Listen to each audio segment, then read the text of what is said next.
Welcome back to our second set of presentations focused on falls among older adults. I am Kimberly Willison, your moderator for this afternoon's sessions.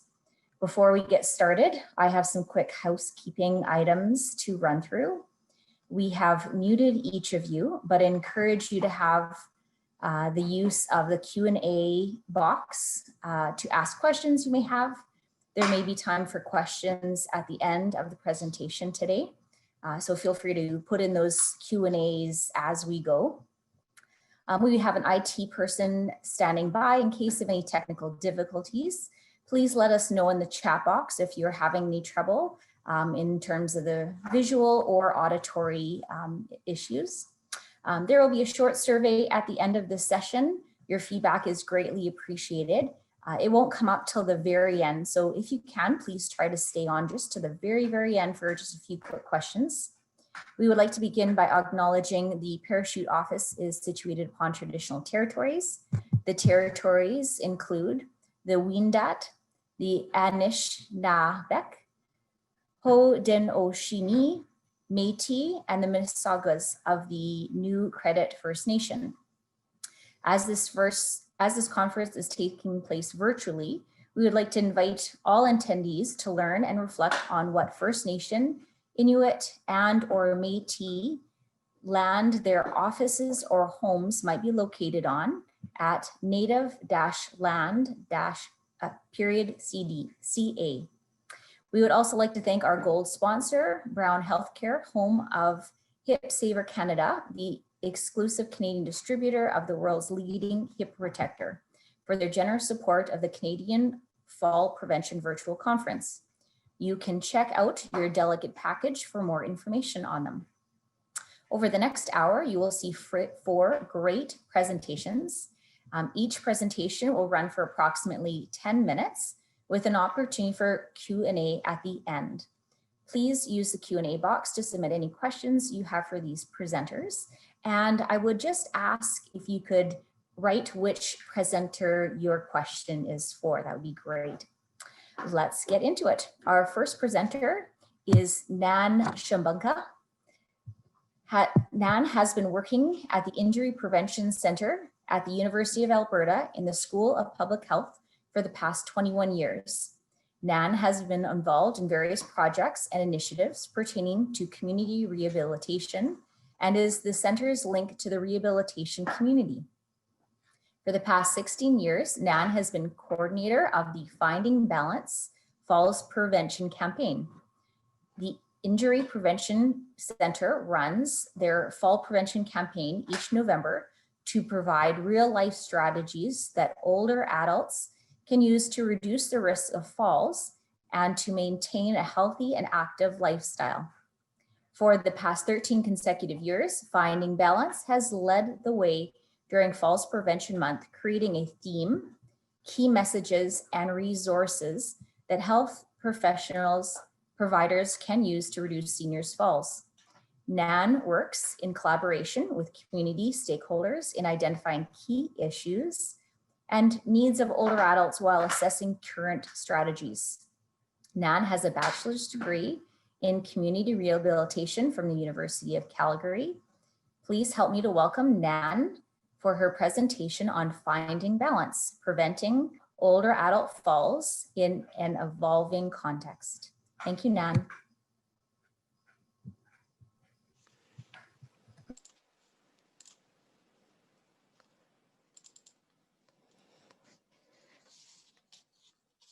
Thank you so much, Kimberly. Thank you everyone for attending this afternoon. I'm really pleased to be here and have the opportunity to share with you a little bit about Finding Balance, Preventing Older Adult Falls in an Evolving Context. Finding Balance is a program of the Injury Prevention Center. The Injury Prevention Center is a research center within the University of Alberta in the School of Public Health. Sorry, can you see my slides? Yes, we can, Nan. Okay, sorry. It looked like mine was having issues again on my end. I apologize. Yeah, no, it looks great. Perfect. Okay, thank you. Sorry, everybody. The center aims to challenge beliefs, attitudes, and behaviors so that Albertans can live, work, and play hard, free from life-limiting injuries. The center shares knowledge, data, best practices for injury prevention with all Albertans. One of the center's priorities is to reduce the incidence and severity of falls among older adults 65 years of age and older.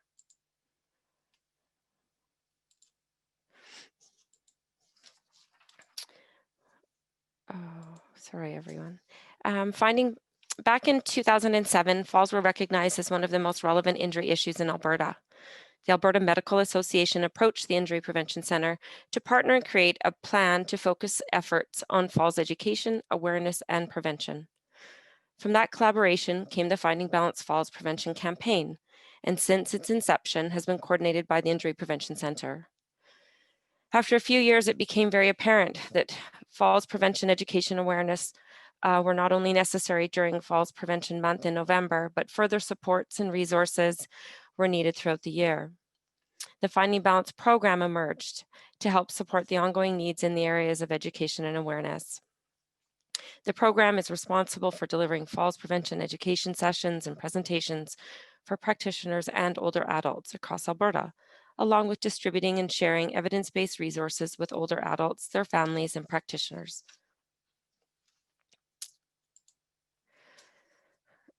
Our fall fact data infographic is used to emphasize the need for falls prevention programs in Alberta.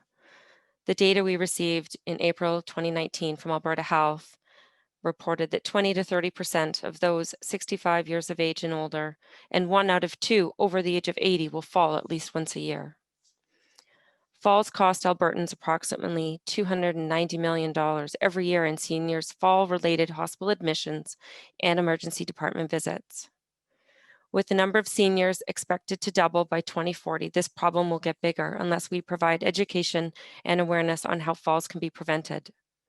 It is not only the effect on the individual and their family, but the costs that we as Albertans all share.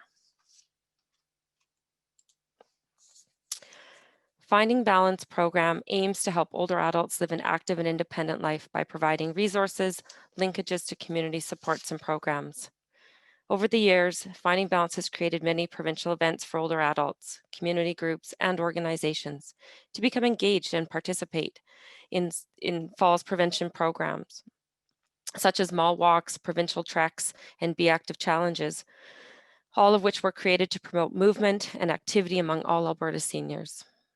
The Finding Balance campaign has many long-standing, dedicated partners and supporters from different programs, backgrounds, and occupations, all of whom are working toward a common goal of promoting falls prevention. Partnerships have been and continue to be essential to the success of the campaign and the program. After about a decade of implementing Finding Balance, the program was met with some new challenges in 2017 and required us to reevaluate the program. During the reevaluation process, we recognized the need to reconfigure some aspects of the program. For instance, the target audience of older adults 65 years of age and older living independently was not necessarily the only age group using or receiving resources. We were receiving additional requests for falls presentations from practitioners and from other healthcare settings or programs, such as long-term care, acute care facilities, and continuing care. Resources were being distributed and shared with more frail seniors or younger adults with underlying health issues that were at risk of a fall. Furthermore, with the increase in supportive living facilities, the definition of living independently was not as clear as we had once thought.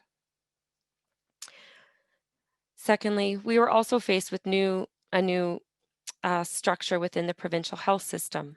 Alberta Health Services created 5 zones across the province, which meant many services and boundaries of care changed and continue to change, creating some challenges as practitioners were realigned, some partnerships or community champions were lost as the service model was restructured.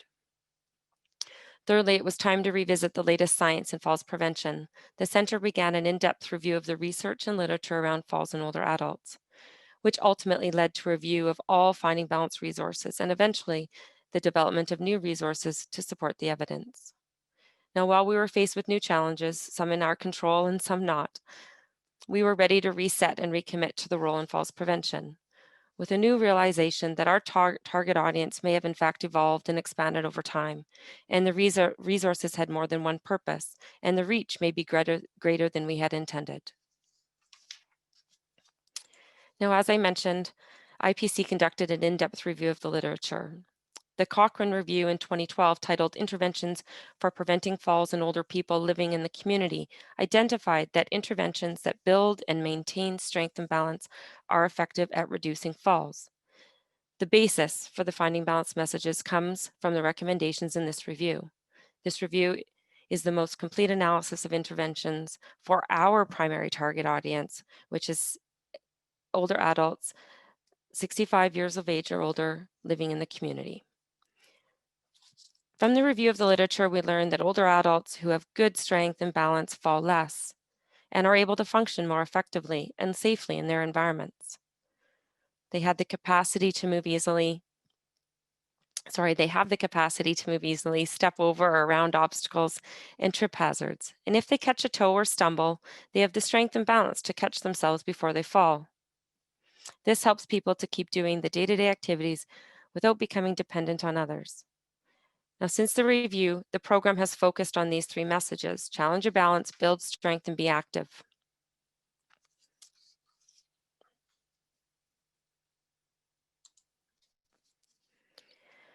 Program evaluation.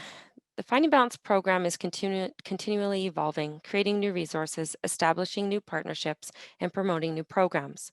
To ensure we were meeting the needs of our target audience, we felt it was essential for program success and longevity that an external evaluation of the program be conducted. The evaluation began in late 2019 and was completed in early 2020. The purpose of the evaluation was twofold: to describe how the Finding Balance resources were being used by practitioners in the community, and to gather seniors' perspective on the value and relevance of those materials. Now, the evaluation focused on two groups: practitioners whose role is to deliver those resources, and seniors who live independently in the community, who may be recipients of those messages. There were 5 focus groups conducted, 3 with practitioners and 2 with older adults. Through the evaluation process, some of the questions that were asked or focused on were: how partners deliver resources, what are the most used and why, what are the reasons for using these resources, and where are the gaps. From the evaluation, it was established that practitioners align the resources with the needs and context of the group or situation, and that there was not one most used resource, but the resources were selected based on what was most relevant to the group, individual, or topic. The reason for using a specific resource was dependent on the audience. For example, the resources were used as an education or teaching tool, added to staff in-services for new orientation, or at a seniors fair or seniors week. And then, of course, there were some gaps identified. Those gaps will play an important role as we move into 2021, and we will be able to identify those gaps and create some change and new resources as we move forward. We learned there's no one single answer to questions about Finding Balance resources are used or which ones are most valued by practitioners and seniors. Instead, the evaluation results revealed a complex web with overlapping linkages in 4 key domains that seem to influence the selection and use of materials.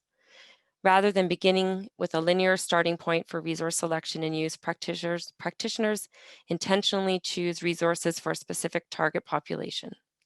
Sometimes seniors and their family members also seek specific resources that are applicable to their context. In other words, the most common answer to questions about resource selection, use, and value is it depends.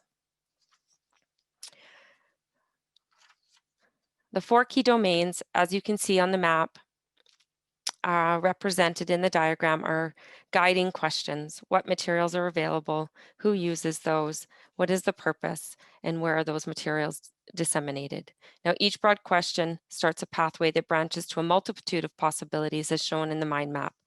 At the center of the 4 pathways is the essential question. So what difference do the Finding Balance resources make to seniors? The multifactorial use of the resources reveals their adaptability and suitability for multiple contexts and diverse populations.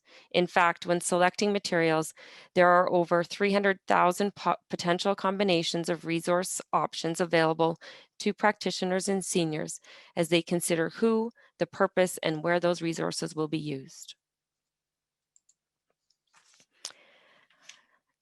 Use and reach. The evaluation results indicated that there are 3 major user groups: seniors and their families, which is essentially the target audience; community-based practitioners, a broad group and essential to the success of the program and campaign as they continue to support older adults in the community; and facility-based practitioners. Those practitioners are using resources in their facilities, as there are not often comparable resources, and the Finding Balance resources are being used to fill a gap for use with patients and families. Now, as I mentioned, we have a long list of valued partners and Falls champions working every day to improve the lives of Alberta seniors. We have heard you and we appreciate your feedback. And as we move forward and look to 2021, we will look to implement more of the recommendations and continue to make improvements. Now, before I run out of time, I just wanted to share a little bit about some of the resources that we do have. Could a Fall Change Your Lifestyle is one of our most widely distributed and most popular resource. It's from the research, it has added to our knowledge about the resource and the types and intensity of exercises and physical activities that support balance and strength in the older adult population. There are 60 different resources available, as well as the self-assessment checklist. This resource is validated, self-rated falls risk questionnaire, useful in discussion with healthcare providers, and helpful to older adults. How to get up from the floor. Again, one of our most used resources, and it is available in 15 different languages and can be downloaded from the Finding Balance website. There are 8 French resources, 15, and then there are 15 different resources that have different languages, as I mentioned. And this year, we have added the addition of the Finding Balance brochure and self-assessment checklist in French with some translation support and partnership with Parachute. And if you require any resources, all of them are downloadable from the website. There's many there for you to take a look at. And there's also resources that you can order from the website as well, in English and in French. And I would just like to thank you all for attending today's session. If you have any questions, please feel free to contact me at any time by phone or email, and I will pass this back to Kimberly. Thank you.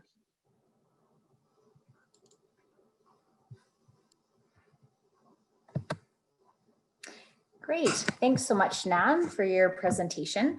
Once again, if you have questions for Nan, if you want to start to put these in the Q&A section. If it's a quick question, maybe Nan can glance at those and type them in, because with 4 presentations, we might be short on time at the end. But if you want to start writing down your Q&As, then we will try to get to as many as we can at the very end. So our second presenter is Lauren Regier. Lauren is a pharmacist and academic detailer from the University of Saskatchewan, Saskatoon.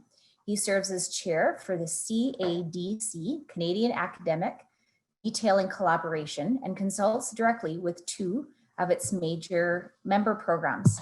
He serves as a pharmacist with the RX Files Academic Detailing in Saskatchewan and as clinical director for the Centre of Effective Practice Academic Detailing Services in Ontario. Both services provide education outreach to primary care, and both have recently addressed the topic of medication considerations for fall prevention in older adults. Please welcome Lauren Regier for his presentation on medications and fall risk, education outreach as an intervention strategy. Thank you, Lauren. All right. We'll get everything going, and hopefully my screen is visible there. There we go. So it's a pleasure to be able to just share a little bit about our educational outreach intervention around medications and fall risk, which has been done both in Saskatchewan via the ARCS files, as well as in Ontario via the Centre for Effective Practice Academic Detailing.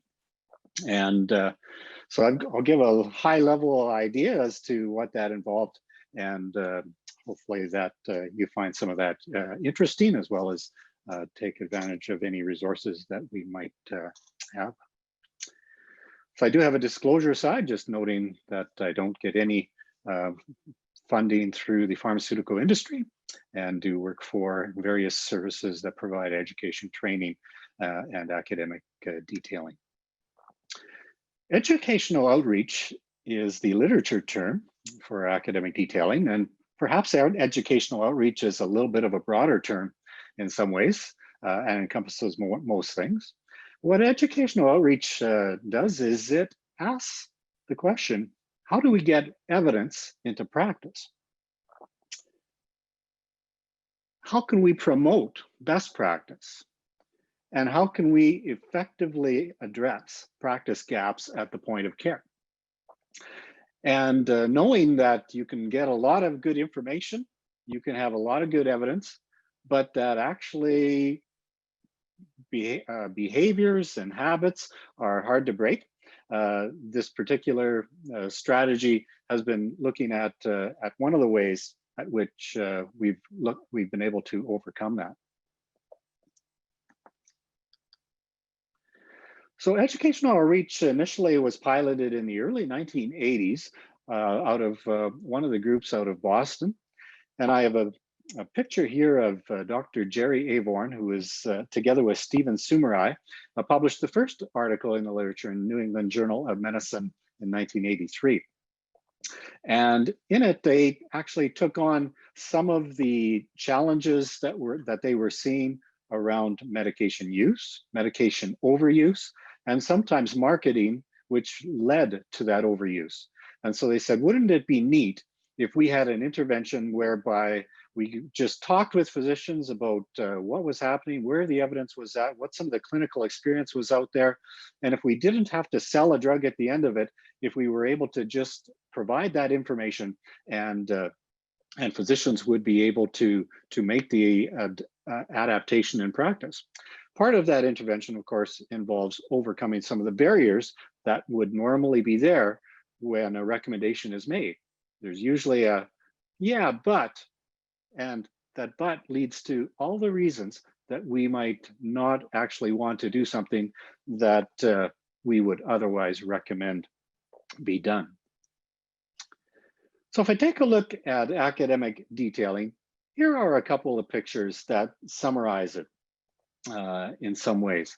And I'd like to ask you to think of, what do you see in these pictures? If you had to choose a word or two words, how would you characterize what you see in these pictures? As I look at these pictures, I see, fortunately, I see some smiles. So we can see that this type of activity can actually be fun and enjoyable. I see highly engaged individuals. I see a conversation that's ongoing, and in that sense, the magic of academic detailing as an educational outreach really does involve that conversation that cares about the relationship and that's able to provide a service to look at ways to get evidence into practice, to discuss some of the barriers to doing that, and to help everybody do the right thing. Of course, if you're going to change the way medications are prescribed, you have to get out and talk to the prescriber.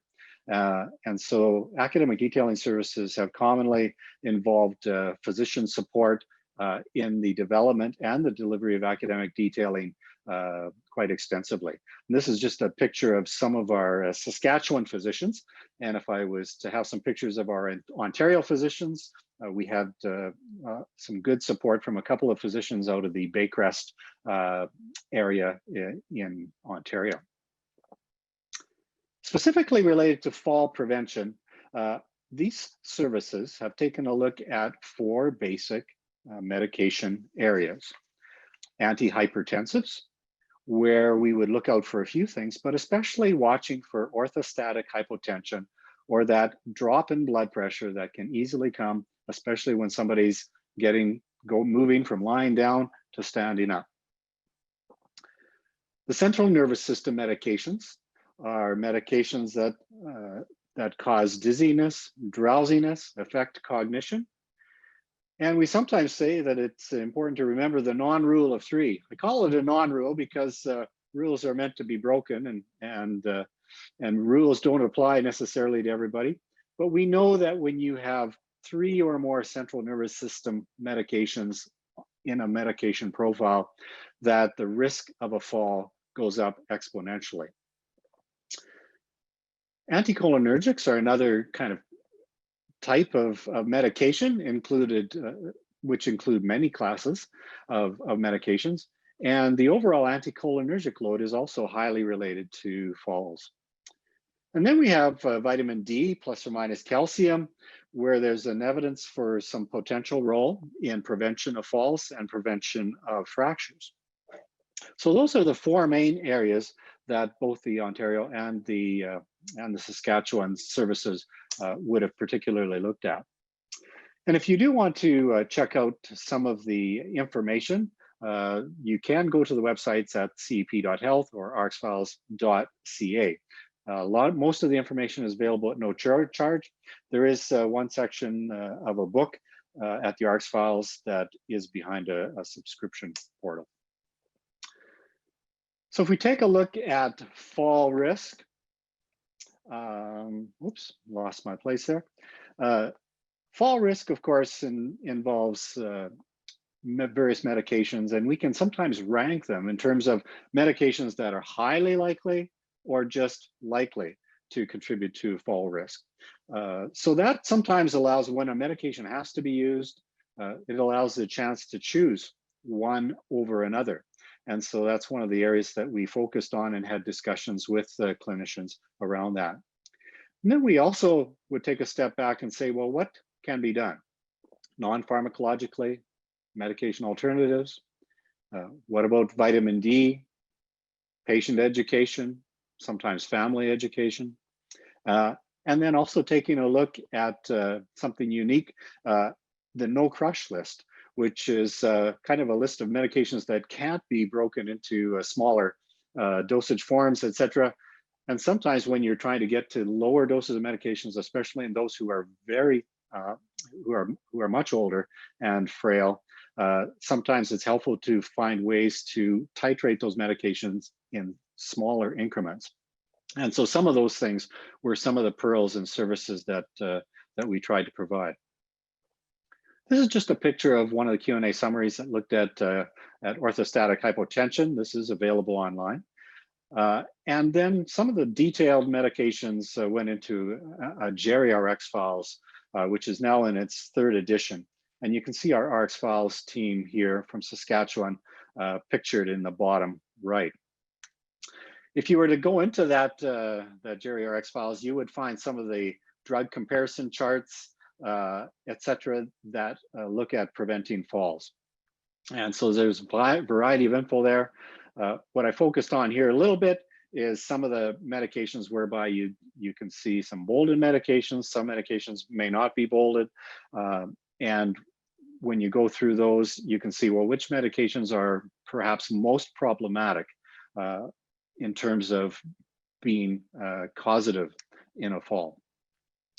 And then to delve into that a little deeper, sometimes people are interested medication-wise in the Beers list or the stop-start criteria, which are medications that which are ways to identify potentially problematic or inappropriate medications in older adults. And so we've tried to summarize the ones that relate to falls or fractures, as well as provide some alternatives. If you really need to use this, but maybe it's not a great idea, what are your alternatives? It kind of goes back to the philosophy of don't just tell me what not to do, what can I do? Because I have a problem I need to address. For the Center of Effective Practice, there's a really nice long-term care edition guide on fall prevention and discussion. And I've just clipped a couple sections out of there that kind of would be used to spur a discussion around what medications do we see associated with falls. We actually had some additional information that looked at in Ontario what specific medications are actually the highest used and potentially implicated in causing falls. And then those type of discussions can relate to potentially safer options, sometimes thinking through non-pharmacological strategies, sometimes related to other resources that are available in Canada and or other services that might be available in a particular area. The vitamin D is of course an area where you might be adding on vitamin D and calcium to help prevent falls and fractures. And we delved into that, and it's kind of interesting that when you do dive into that, some of the evidence isn't as clear and as one might think, and there's a bit of a mixed picture there. However, we do see the potential with certain things, especially when combined with calcium, to see less hip fracture, less mortality in the evidence. We also see when you do that, that because you're adding calcium, perhaps, you're seeing also some harms that are competing against some of those benefits. And so we had a chance to discuss that. Most of those harms, of course, we can address by minimizing the dose of calcium that might be used, as well as trying to get most of that calcium by way of a dietary, if that's at all possible. So these type of discussions, of course, lead to some very good and compelling thoughts around how clinicians may want to make adjustments for some of their patients and to some of their habits in prescribing. So in summary, some of the things that we've looked at in academic detailing around medications and fall prevention include medication assessment and adjustment where that's possible. The resources that are provided will often provide a synopsis of the evidence, as well as practical suggestions as to how you can actually do something about it. The office visits are done by a trained academic detailer, and the goal is really to overcome some of the barriers in best practice implementation. You're welcome to check out some of the resources, and you're also welcome to contact me by email if you'd like to know more after this particular session. So all that brings me to the end of my presentation, where I'd like to just say that academic detailing and educational outreach is one of the ways, when you have a service that delves into it like we do, that can help clinicians and staff at long-term care homes, etc., do the right thing. And so hopefully that is of use, and I'll stop my presentation there. Thank you.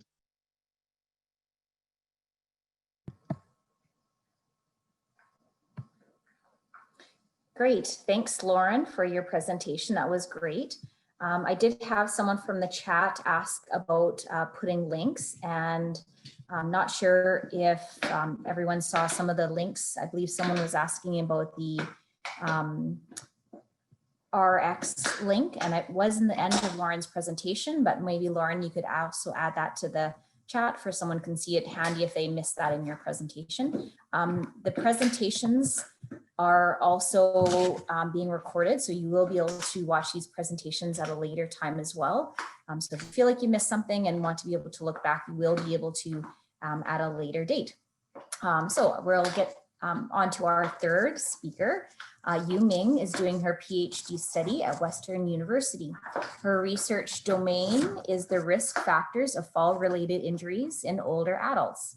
She is now working with administrative secondary data to identify medication classes which are associated with falls-related injuries.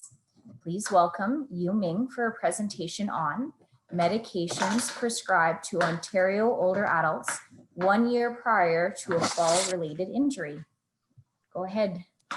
Thank you, Kimberly.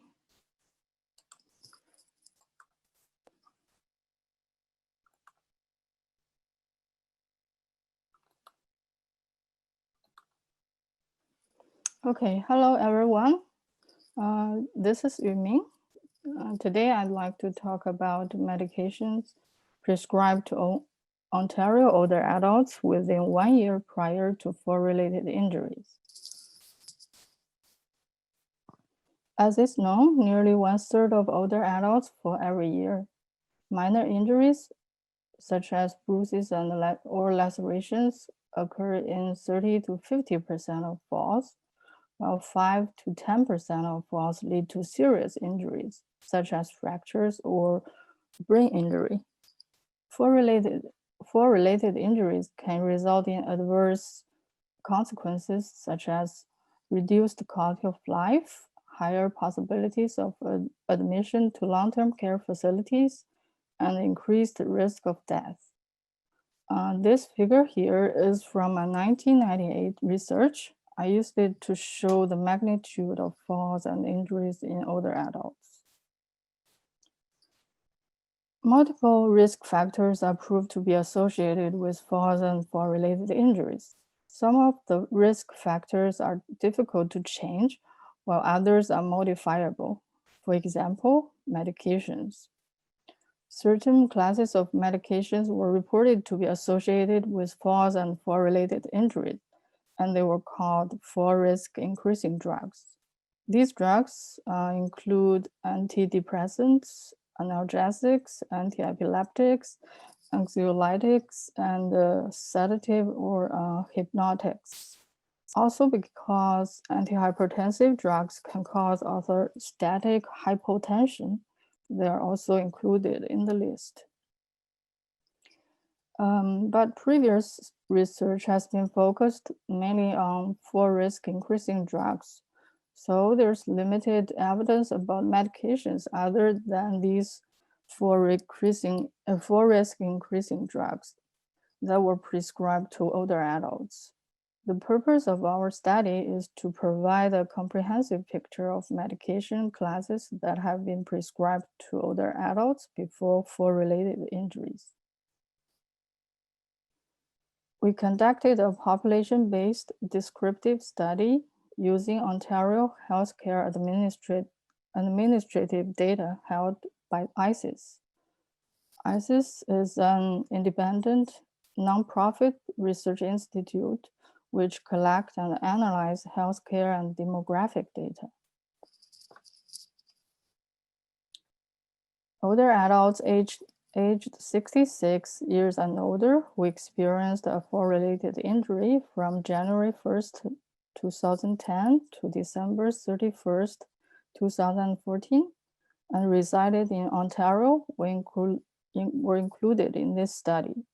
A fall-related injury was defined by combining the ICD-10 codes for falls, which is W00 to W19, and the codes for injury, which is S00 to S99, T00 to T14.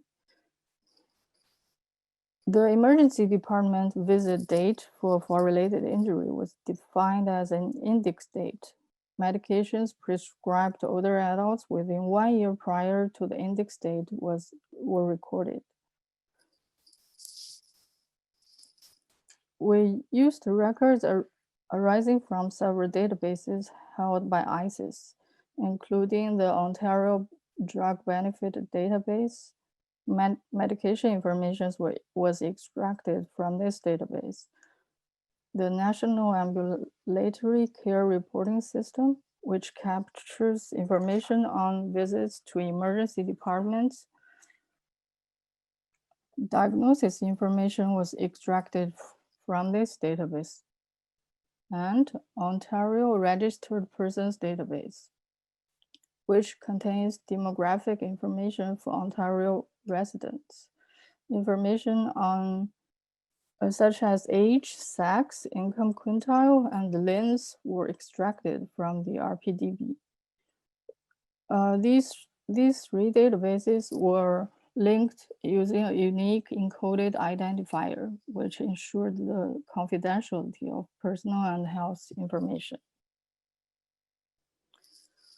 So the percentage of people prescribed with certain medication classes was calculated by dividing the number of people who were prescribed with certain medication class by the total number of older adults who had a fall-related injury. Percentage of female and male users, different age group users were also calculated. This table shows the characteristics of participants included in this study. For each year of 2010 to 2014, and for the 5 years as a total. So we can notice that a total of 288,000 older adults experienced a fall-related injury during this study period. The mean age were 78 years old, and 63% of the older adults were female. This table shows the top 20 medication classes prescribed to older adults within 1 year before fall-related injuries. We also have a complete medication prescription information with 315 medication classes. If you are interested, you can contact me afterwards. From this table, we can see that statins were the most commonly prescribed medication class used by nearly half of the study population. They were also the most frequently prescribed medication class by males and females. Proton pump inhibitors were the second most commonly prescribed medication, prescribed to 34% of older adults. Antihypertensive drugs were also very commonly prescribed. For example, ACEIs were prescribed to 33.9% of males and 26.1% of females. Beta blocking agents were prescribed to 27.8% of males and 24.8% of females. Most commonly prescribed psychotropic medications include opioids, benzodiazepines, selective serotonin reuptake inhibitors, and other antidepressants. In this table, we can also find that biphosphonates, thyroid hormones, some antibiotics, and the emollients were prescribed frequently to older adults as well. This figure shows the percentage of medication prescribed to different age group older adults. For proton pump inhibitors, ACEIs, beta blockers, dihydropyridines, biphosphonates, thyroid hormones, and benzodiazepines, the percentages increased with age. This is alerting because almost half of 80 years and older people fall every year. For statins and opioids, the 75 to 84 years old group had the highest percentage of users. In 2018, Canada Institute for Health Information released a report on drug use in senior Canadians within the year of 2016. The CAI study also reported medication prescribed to older adults within 1 year, but their participants were the general older adult population in Ontario. This table lists the result of the two studies. From these numbers, we can see that medication prescribed to older adults who experienced fall-related injuries were different with those general older adults. These medications themselves or the disease that they were prescribed for might be associated with fall-related injury. Our study showed that 36.4% were older adults were prescribed 5 to 9 different medications. 26% of them were prescribed with 10 to 14 different medications, and 15.2% of them were prescribed with more than 15 different medications. And the Kai-Hai report showed that 39.2% of older adults were prescribed with 5 to 9 different medications. 18.1% were prescribed with 10 to 14 different medications, and 8.4% were prescribed with 15 or more different medications. So from this comparison, we can also infer that polypharmacy, which is used more than 4 or 5 medications concurrently, had some effect on the occurrence of fall-related injuries. So several limitations are associated with this study. Because the ODB database has only dispensed drugs, so there's a lack of information on OTC drugs, complementary and alternative medications, such as herbal medications. We also should remember that prescription cannot be equated with actual use. Therefore, the registry data could be an overestimation of drug use in older adults. This study described the medication classes and numbers of medication classes prescribed to older adults prior to a fall-related injury. The result of this study laid foundation for a later case control study on the association of medications and fall-related injuries, and also on the association between chronic use or new initiation of medications and fall-related injuries. So thank you very much for listening to my presentation. And if you're interested, you can contact me by this email address.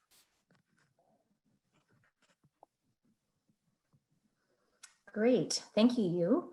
Really appreciate your presentation.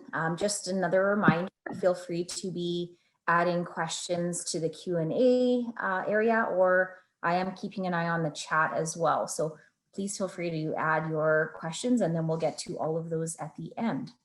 And a reminder to say who your question is addressed to, please. For our fourth presentation, we have 2 speakers. We have Denise Betton, who is the Provincial Coordinator for Injury Prevention at the BC Centre for Disease Control and Prevention, and a research staff member for the BC Injury Research and Prevention Unit. Denise co-chairs the BC Falls Prevention Community of Practice and provides support to the BC Injury Prevention Alliance. Denise holds an MA in gerontology from the Simon Fraser University and a BA honors in psychology from the University of Prince Edward Island, and is currently a PhD student in population and public health at the University of British Columbia. Megan Oakley is the Provincial Manager for Injury Prevention at the BC Centre of Disease Control and Prevention and the BC Injury Research and Prevention Unit.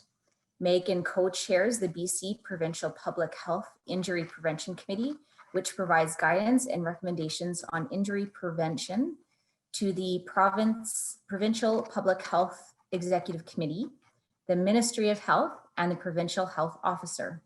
She also co-chairs the BC Injury Prevention Alliance, the BC Falls Prevention Community of Practice, and is an active member of the BC Road Safety Strategy. Megan holds a Master of Science in Public Health from the London School of Hygiene and Tropical Medicine, UK, and a BHK in Exercise Science from the University of British Columbia. Please welcome Denise and Megan for the presentation on falls risk assessment and management for community dwelling older adults, developing a BC clinical practice guideline. Okay, thanks, Kimberly. I think Denise is going to load our presentation. So while Denise is doing that, I just want to thank everybody for tuning in today from a rainy British Columbia. This is very exciting for Denise and I, of course, because as being employees of the BC Centre for Disease Control, we've been redeployed for pandemic work since March. So this has been lovely to put together a presentation for everybody to work on something that we're quite excited about. I would also like to respectfully acknowledge that we are calling in today from the unceded territories of the Musqueam, Squamish, and Tsleil-Waututh nations, for which I give my thanks, OCM. Next slide. So we didn't want to put up all of the regular stats around falls prevention. We know that it's a whopping issue here in BC as it is in the rest of the country. But what we did want to show is a couple of things that we know from our hospitalization data, and that is that over 2/3 of older adults injurious falls happen in the home. So that's quite important for the presentation. And of course that the actual numbers of injurious falls increases with age.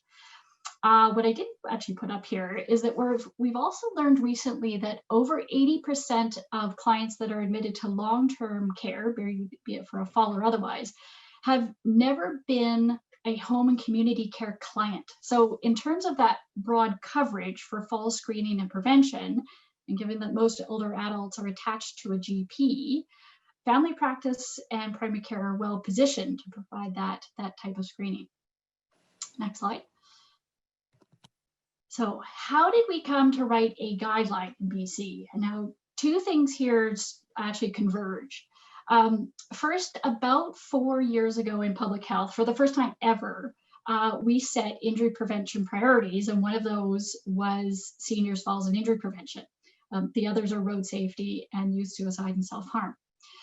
So we then spent a year reviewing the literature to determine the primordial and primary prevention recommendations for action, one of which was to facilitate evidence-informed multifactorial risk assessment, which of course we all know is a very important and evidence-based way to prevent falls and injurious falls.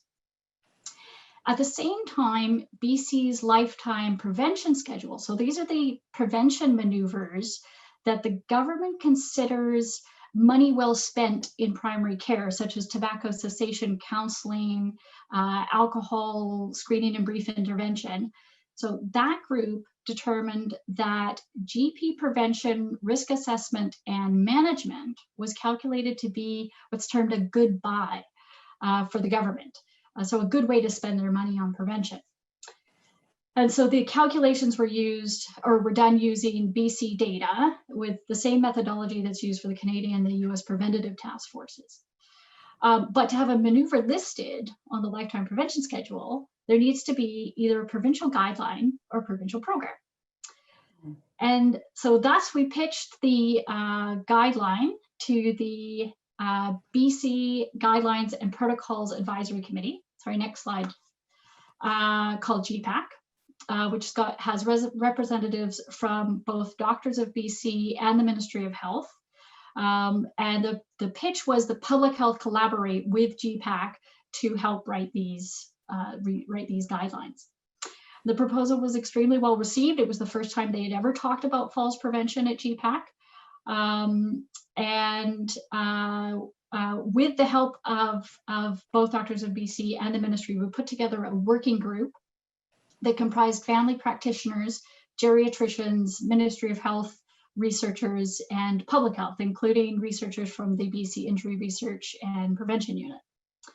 We had 7 sessions over 10 months to develop the guideline, and it was put out for external review in March. It was approved for external review in March. Unfortunately, it was delayed a little bit due to the pandemic, but it did go out this summer for external review. It's actually still up on the GPAC website if you'd like to have a look. It's quite a long document, but it is still there. Okay, next slide. All right, so I'll take over reviewing the actual guideline. I'm going to do it very quickly. So as mentioned by Megan, it is still up if you would like to see it, and we can put that link in the chat box. So the structure of these Made in BC guidelines are set by preceding Made in BC guidelines. So we followed that format to ensure ease of access. The main focus of this guideline is community-based primary care, although it may be useful in other care contexts. Hospital and facility-based care are outside the scope of this guideline. 1 in 3 people over 65 fall each year, and yet less than half of them tell their doctor about it. The American Geriatric Society and the British Geriatric Society have a clinical practice guideline for the prevention of falls in older adults, and they recommend fall screening annually for fall risk. We wanted clinicians to know that screening is a simple process that they can implement in their practice with tools incorporated to fit the normal workflow. For patients with multiple health concerns, we recommend that clinicians consider using rolling assessments over multiple visits, targeting at least one area of concern for each visit. The key recommendations for fall prevention addresses the reality that falling is an indicator of a complex system failure, requiring multifactorial assessment and intervention. The risk factors associated with falls and fall-related injuries can be categorized into 4 broad dimensions: biological, behavioral, environmental, and socioeconomic. These risk factors were grouped this way because this is how clinicians group risk factors. And the formatting was a key piece behind developing this guideline, as what was bolded or underlined or listed first had to be so because of the body of evidence behind it. And so you can see that, as mentioned, one of 2 evaluation tools can be used to assess patient fall risk. The primary care practitioner asks 3 questions as needed. Have you fallen in the past year? If so, how many times? And were you injured? Do you ever feel unsteady when you stand or walk? Do you worry about falling? If the patient answers yes to any of the 3 questions, the recommendation is to carry out a multifactorial risk assessment and fall history. There is no gold standard screening tool. Believe me, we looked. However, the Staying Independent questionnaire is a familiar and effective screening tool that's efficient and practical for clinicians' practice. Furthermore, it can be done in the waiting room, but also made available to older adults and their caregivers in the community, who can then bring it to their GP appointment. For patients evaluated at risk of falling, the guideline explains that the most effective fall prevention intervention on its own is participation in an exercise program designed to improve strength and balance, and all other interventions listed here to be considered as needed with in-depth recommendations for evaluation and appropriate interventions are effective when completed in combination. And the guideline walks through each of these categories step by step.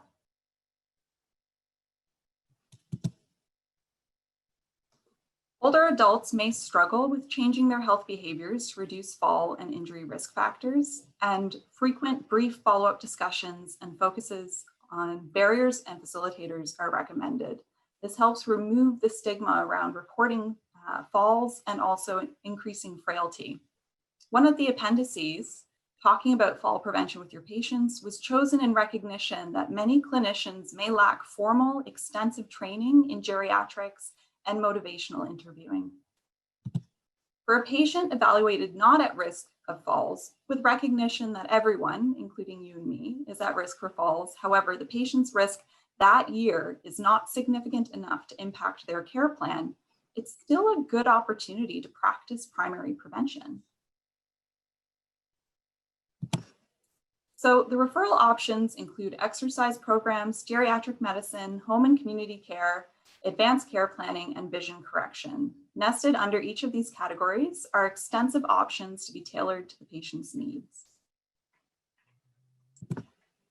Here's a list of the appendices and associated documents included in this guideline package. Overall, this guideline is a practice piece for a specific audience. The primary audience is BC physicians, nurse practitioners, and medical students. However, other audiences such as health educators, health authorities, allied health organizations, pharmacists, and nurses may find them to be a useful resource. The goal with this guideline was to create one that was comprehensive enough to ensure effectiveness while simple enough to ensure that it's actually feasible, which truly is the approach that we took in this presentation as well. So I recognize that this is a great deal of information in a short time. So after we're done, I will put the link to the full guideline in the chat box. And I'll hand it back over to Megan. Thanks, Denise. Yeah, it is a lot of info. So why a BC specific guideline? So of course, as I mentioned earlier, was a critical step to ensure that we had falls prevention screening put onto the BC Lifetime Prevention Schedule. But it was also a good opportunity to put in that BC specific information, so billing codes. Actually, they don't exist, but we've managed to put a few things together that physicians can consider, referral pathways, local resources, those sorts of things. As Denise alluded to earlier, the American Geriatric Society and British Geriatric Society guideline, as well as the BC CDC STEADY algorithm that I'm sure most of us are aware of, was seen as being too complex for the BC family practice setting. We really had to adapt it for I guess sort of the clinical context and write it the same way that other practice guidelines were written. We were able to address specific socio-demographic and cultural concerns within the guideline as well, specific to British Columbia. But this was probably the most interesting part, is that for the first time it provided a forum to really highlight the burden of injury in BC due to seniors' falls, and promote that importance and the effectiveness of interventions that are out there, and the role that primary care has to play in there. I remember the jaws that dropped when I told people that this is a $1.2 billion issue in BC. So that was phenomenal. Next slide. So our next steps is obviously to finalize the guideline now that it's almost finished its external review. It'll be posted once it's final on the GPAC website. We do need to develop an implementation plan, because of course all guidelines are only as good as their implementation. So hopefully that's to come. We need to ensure, of course, that it gets onto the Lifetime Prevention Schedule, and ideally develop an evaluation strategy. Although this is going to be a really, really challenging area. Last slide. And I would be remiss not to acknowledge the many people who helped us with both the guideline proposal to GPAC as well as the working group. Our amazing medical health officers, geriatricians, family practice researchers, and so on, who helped us with this. This has been about a year and a half's worth of work. So thanks very much, and we're happy to answer any questions.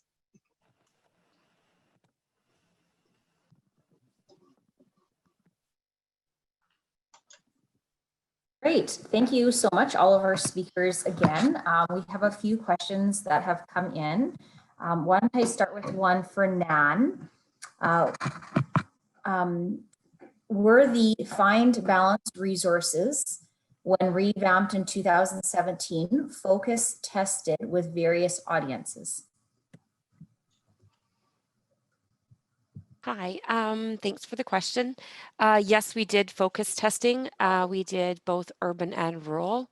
The numbers now, it's a while ago. I don't have those off the top of my head, but we did do some in a variety of communities with seniors that were community dwelling or attending programs within their own community. Great, thank you. A question for Megan. Can you say more about the observation that most people admitted to long-term care are part of community care supports? Yeah, this is emerging evidence that's coming out of our Office of the Seniors Advocate. It's not published yet, but I thought if any audience needs to know it, it's this audience. And so we're going to keep a really close eye on this, that so many people who are admitted to long-term care do not have those touch points early on with perhaps the services that they need. And yes, like I was pretty surprised. I thought the number would be much higher than it was. but apparently not. So we have a lot of work to do in that space. Great, thank you. There have been a couple people that have been asked for the links for the RX files. So Lauren did put them in the chat, but some people can't copy and paste them. So he did also in the Q&A section answer that person there. So with a little bit additional information. So thanks for that, Lauren, and you can check that there. One of the questions for Lauren was there are some issues with some pharmacists and physicians stating that vitamin D should be removed from the med regime for long-term care residents. How can those of us working in falls prevention convince them of its importance? Lauren did reply to that in the chat. Do you want to say anything about that, Lauren? Briefly, I can, sure. So this is an interesting area, and it was interesting to dive into it. That the evidence is a little more mixed than I might have thought when I first dove into it. However, I think what you take a look at is you look at the evidence and where that's at, and you do have some evidence for certain aspects related to rate of falls and hip fracture. And then you have a little bit of question around that. You have guidelines that are pretty much consistent related to recommending vitamin D. Vitamin D is fairly cheap and easy to give per se without a lot of harms. When you do add the calcium, you get into a little bit of a benefit harm balancing act and stuff, but not so much if you're paying attention to the dietary source and or reasonable doses and amounts. And then it's just a matter of kind of going with also thinking through some other pragmatic factors sometimes, and in terms of what the people in your particular area are recommending, and as well as the relative role of something like that, something like vitamin D compared to reassessing some of the other medications that are quite causative and problematic as well. So it's a difficult one, but laying out the evidence, laying out the guidelines, and then having a discussion as to where that's at is just the way that we would land on that. Great. Thank you, Lauren, for answering that question. So I think we've caught all of the questions, and we are a little bit over time. So maybe ask that if you have any other questions for any of the speakers, maybe get their contact information and send information to them, or send them a quick email. That would be great. So I'll wrap up by saying that this concludes day 2 of the Canadian Fall Prevention Virtual Conference. My apologies, my puppies have been quiet up until now. We hope that you enjoyed today's presentations. Please remember to complete the post-presentation survey that will be popping up on your screen momentarily. So you don't even have to do anything. It will just show up. And we look forward to seeing you again tomorrow at 12 p.m. Eastern Standard Time to kick off day 3 of the virtual conference for part 2 of Falls Among Older Adults. Thank you, everyone. Hope you have a great evening, and we'll see you again tomorrow.